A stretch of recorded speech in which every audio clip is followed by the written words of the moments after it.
Bihar board 2022 inter परीक्षा के सभी देने वाले सभी छात्रों का मेरे चैनल पर स्वागत है। मैं हूं पूजा और आज हम बात करेंगे कि हमें एग्ज़ाम हॉल में कौन कौन से रूल्स फॉलो करने हैं, किस किस तरह की चीज़ें करनी है, किस किस तरह की चीज़ें नहीं करनी है, कॉपी को कैसे भरना है, ये सारी चीज़ें आज हम डिस्कस करेंगे। चूँकि 2 तारीख से एग्ज़ाम आपके स्टार्ट हो रहे हैं तो मुझे लगा कि मुझे इस पर वीडियो बना देना चाहिए। बहुत सारे बच्चे कन्फ्यूज होते हैं कि हमें कहाँ लिखना है, कहाँ नहीं लिखना है, कैसे लिखना है, सारे आंसर्स हमको कहाँ मिलेंगे, ये सारी चीज़ें मैं चाहती हूँ कि आपको बता दूँ जिससे आपको एग्ज़ाम हॉल में कोई परेशानी नहीं हो। ठीक है, तो OMR सीट भरना सबसे मुश्किल काम लगता है बच्चों को कि हम कैसे भरेंगे OMR सीट में, कि नाम कहाँ लिखेंगे, रोल कोड कहाँ से मिलेगा, रोल नंबर कहाँ से मिलेगा, इन सारी चीज़ों पे बच्चे बहुत कंफ्यूज होते हैं। तो स्टार्ट करते हैं हम नंबर 1 से। 11 लगभग 12 चीज़ें, ठीक है, 12 चीज़ें आपको OMR सीट में भरनी है। ठीक है, तो उसको नंबर वाइज आपको बस देख लेना है कि हमको कहाँ कहाँ क्या क्या लिखना है। सबसे पहले आपको लिखना होता है परीक्षार्थी का नाम। इसमें कंफ्यूज होने की ज़रूरत नहीं है, परीक्षार्थी आप ही हैं। जो एग्ज़ाम हॉल में आप जो भी छात्र परीक्षा देने जाते हैं उन्हें परीक्षार्थी बोलते हैं।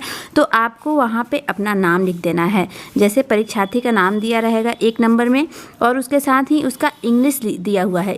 इसको भी देख के आपको कंफ्यूज होने की ज़रूरत नहीं है, इसका ही इंग्लिश दिया हुआ है एग्जामिनीज नेम, और आपको यहाँ पे अपना नाम लिख देना है, कुछ भी जो आपका नाम हो। जैसे मेरा नाम है पूजा कुमारी तो मैं पूजा कुमारी भर दूंगी, या आपका जो भी नाम है आप भर सकते हैं। हिंदी या इंग्लिश किसी भी चीज़ में भर सकते हैं, आपको कोई दिक्कत नहीं होगी। ठीक है, आप चाहें तो हिंदी में भी लिख सकते हैं ऐसे पूजा कुमारी, या फिर आप इंग्लिश में अच्छी राइटिंग में, सुंदर राइटिंग में बस लिख दीजिए कि वो साफ़ सुथरी लगे। ठीक है, दूसरा होता है रोल कोड। रोल कोड जो होता है आपको एडमिट कार्ड से मिल जाएगा। ठीक है, आपको परेशान होने की ज़रूरत नहीं है कि रोल कोड क्या होता है। एडमिट कार्ड पे ध्यान से देखिए, आपको रोल कोड वहाँ पे मिलेगा। 4 नंबर का होता है, कुछ भी आपको हो सकता है, कुछ भी रोल कोड आपका हो सकता है, उसको आप देख लीजिए।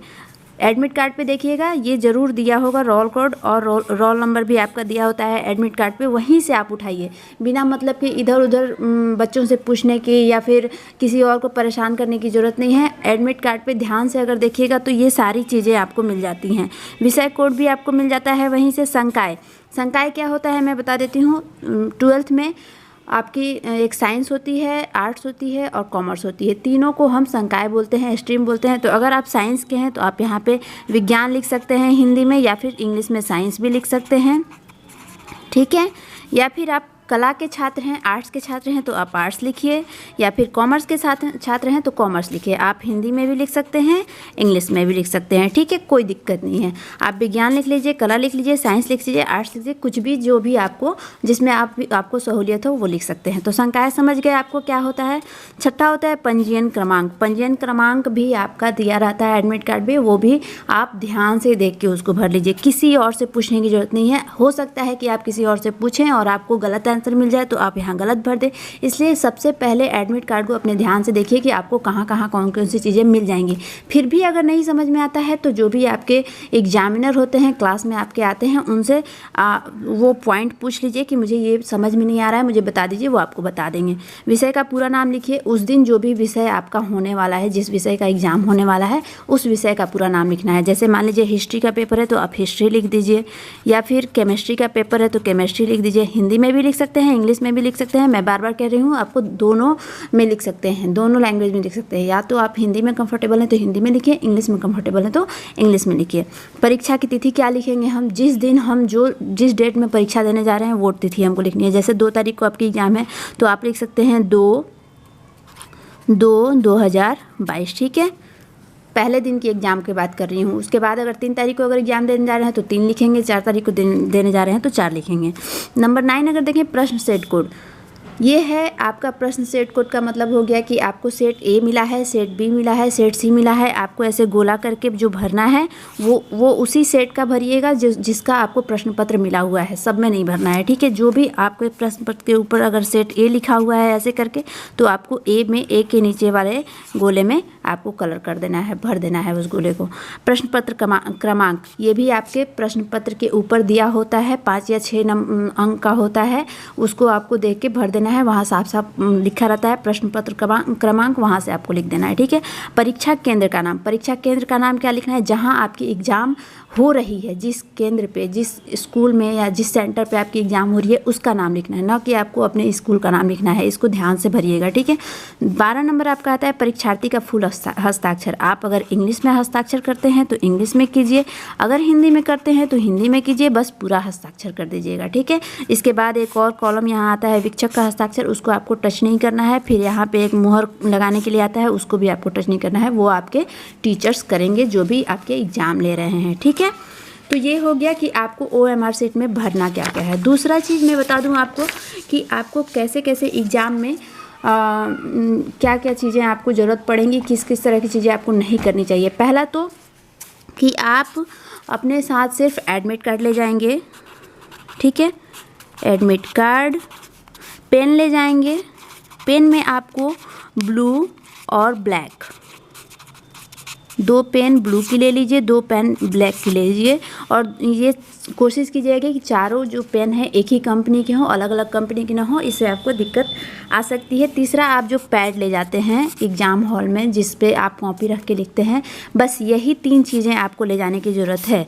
इससे ज़्यादा आप कुछ भी नहीं ले जाएंगे, खास करके मैथ्स के एग्ज़ाम को छोड़कर। मैथ्स में आपको हो सकता है कि पेंसिल की ज़रूरत पड़े, स्केल की ज़रूरत पड़े, लेकिन बाकी सारे एग्ज़ाम में आपको इससे ज़्यादा किसी भी चीज़ की ज़रूरत नहीं पड़े। बिना मतलब के पेपर वगैरह अपने पैड में लगा के मत ले जाइए, आपको परेशानी हो सकती है, ठीक है। दूसरा, 15 मिनट पहले पहुँचें एग्ज़ाम हॉल में, 15 मिनट पहले पहुँचें। ये बहुत ही इम्पॉर्टेंट है, क्योंकि 15 मिनट पहले जाने से आप अच्छी तरह से सेट हो जाते हैं एग्ज़ाम हॉल में, अपने आसपास की चीज़ों को अच्छी तरह से देख पाते हैं, समझ पाते हैं। ये बहुत ज़रूरी है। कभी भी एग्ज़ाम हॉल में मतलब 15 मिनट से आधे घंटे लेकर टाइम पहुंचना चाहिए आपको। तीसरा, अगर देखें, OMR शीट को बेवजह गंदा मत करें। जहाँ भी लिखना हो बस वहीं लिखें, बिना मतलब कि इधर उधर अपना नाम या फिर ड्राइंग वगैरह ना बनाएं। ये गलत है, आपको मुश्किल आ सकती है आपके स्कोर में। मतलब जब भी आपको मार्क्स मिलेगा तो आपको OMR शीट गंदा नहीं करना है। लाल पेन का यूज आपको नहीं करना है, रेड पेन आपको यूज बिल्कुल भी नहीं करना है, ठीक है। कहीं भी आपको रेड पेन यूज करने की जरूरत नहीं है, ना क्वेश्चन लिखने के लिए, ना आंसर लिखने के लिए। क्वेश्चन तो लिखना ही नहीं है आपको। मुझे लगता है कि बच्चे जो भी क्वेश्चन लिखते हैं एग्जाम हॉल में वो अपना टाइम वेस्ट करते हैं। सीधे सीधे आंसर नंबर लिखिए, क्वेश्चन नंबर भी लिख सकते हैं ऐसे, क्वेश्चन नंबर 4 और नीचे आंसर करके आपको बस आंसर लिख देना है। आपको यहाँ पे क्वेश्चन लिखने की ज़रूरत नहीं है, और इसके लिए रेड पेन तो आपको यूज करना ही नहीं चाहिए। अगर 5वां देखें तो एक बार ध्यान से सोच लें कि आपको कौन सा, जैसे मान लीजिए कि क्वेश्चन नंबर 1 का अगर आपको आंसर लगाना है और 4 ऑप्शन दिए हुए हैं A,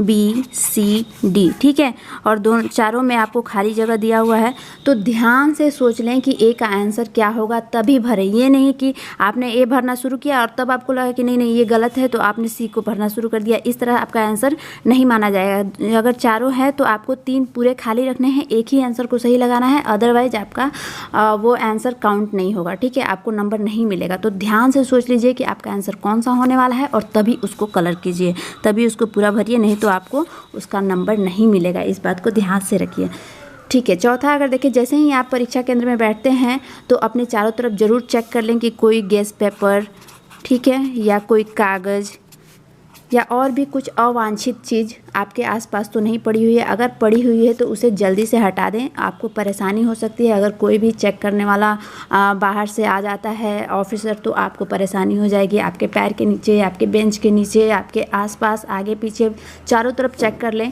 कि आपके आसपास कोई भी पेपर ना पड़ा हुआ हो। अगर पड़ा हुआ है तो उसको एग्ज़ाम में बैठने से मतलब जब भी आप हॉल में पहुँचे, अपनी सीट पर बैठे, तो वहाँ पर तुरंत से चेक करके उसको हटा दें, ठीक है। 7वां, अगर देखें, बेवजह का शोर मत करें, ठीक है। बिना मतलब के चिल्ला चिल्ली जो होती है अपने फ्रेंड्स के साथ, अपने दोस्तों के साथ, तुम कहाँ हो, ये कहाँ है, ये सब बहुत बच्चे करते हैं। ऐसा मत करें, ऐसा इफ़ेक्ट गंदा पड़ता है एग्जामिनर पे। जो भी होता है वो बार बार आपको चेक करने आता है कि आप ज़रूरत से ज़्यादा हल्ला करते हैं, तो ठीक है, बिना मतलब के शोर मत करें। अगर और पॉइंट देखें तो एग्ज़ाम स्टार्ट होने के बाद इधर उधर ज़्यादा ना देखें, बिना मतलब कि इधर उधर मत देखें। अपनी कॉपी पे, अपने पेपर पे और जो काम आपको करना है उस पे ध्यान दें। बिना मतलब कि इधर उधर देखने से आपको परेशानी हो सकती है, ठीक है। तो ये सारी चीज़ें ध्यान में रखें, और कभी भी एग्ज़ाम हॉल में घबराने की ज़रूरत नहीं है। कुछ चीज़ें अगर आपको फिर भी नहीं समझ में आ रही हैं तो आप कमेंट बॉक्स में कमेंट कर सकते हैं, पूछ सकते हैं। और अगर इसके बाद भी आपको नहीं समझ में आ रही हैं तो आप एग्जामिनर्स जो भी हैं, आपके परीक्षा लेने वाले जो टीचर्स हैं, वो आपकी ज़रूर हेल्प करेंगे। बस उनके साथ शालीनता से पेश आएँ। बिना मतलब के बेंच को इधर से उठा के उधर पटकना, शोर करना, ये सब चीज़ें किसी को पसंद नहीं आती हैं। ये आपकी छवि को अच्छा नहीं करती है, ठीक है। तो मुझे लगता है कि कुछ चीज़ें मैंने आपको समझाने की कोशिश की हैं जो आपको हेल्प करेंगी।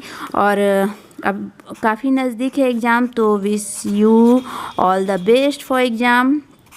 एंड और कोई भी क्वेरी है, कोई क्वेश्चन है, कोई प्रॉब्लम है मन में, तो आप कमेंट बॉक्स में पूछ सकते हैं। ओके, चलिए तो मिलते हैं फिर इस तरह के और भी वीडियो के साथ। मैं आपकी हेल्प करती रहूँगी। अगर आपको कोई प्रॉब्लम आती है तो और भी बहुत सारे एजुकेशनल वीडियोज़ बने हुए हैं मेरे चैनल पे, तो आप वहाँ से भी वीडियोज़ को देख सकते हैं, ठीक है।